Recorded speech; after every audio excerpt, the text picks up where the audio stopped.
Although the Memoirs of JFK is an invention, both its factual aspects and post-assassination conjectures are informed by the author's interview with some 50 sources close to Kennedy.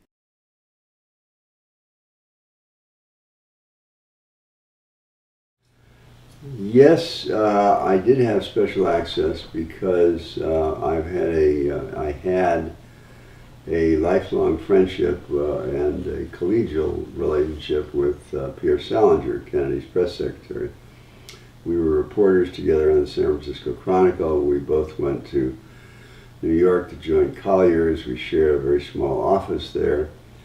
I was his friend. He was my friend.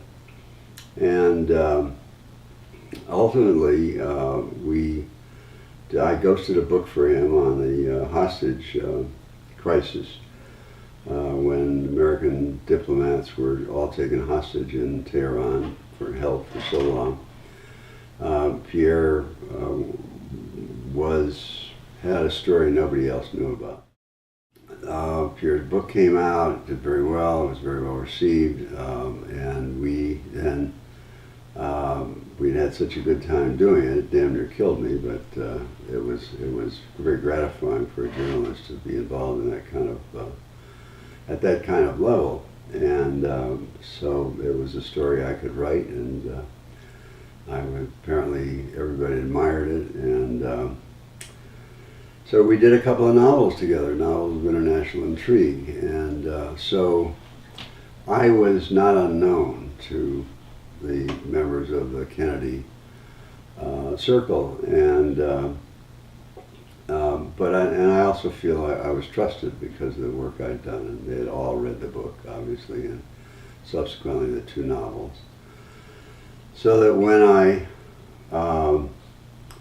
asked him to help me, or when I gave him a list of people I wanted to talk to, I can't recall whether Pierre passed the word or whatever, but I was able to call, say, this is Leonard Gross, I am a friend and colleague of Pierre Salinger's, and I'm doing this kind of a book, and I'm doing research for it. It's going to be fiction, but it's going to be based to as great a possible extent as I can manage on fact, and may I see you?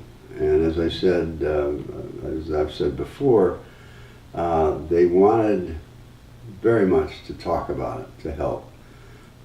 They wanted to be kind of back in that time. It had been a golden time for them, as it had been for so many other people.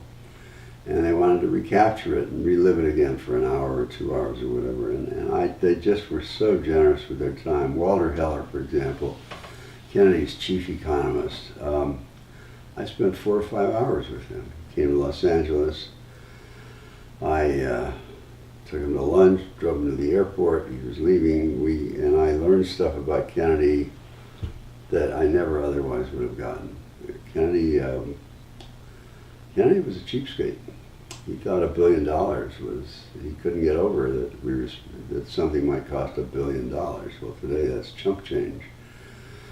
But he didn't believe in deficits, and he didn't like all the money that his wife spent when she went shopping, and so he reacted in typical ways. And that's the kind of stuff you get only from that kind of saturated interview time, where people loosen up and begin to reflect on what were, for most of them, the best years of their lives.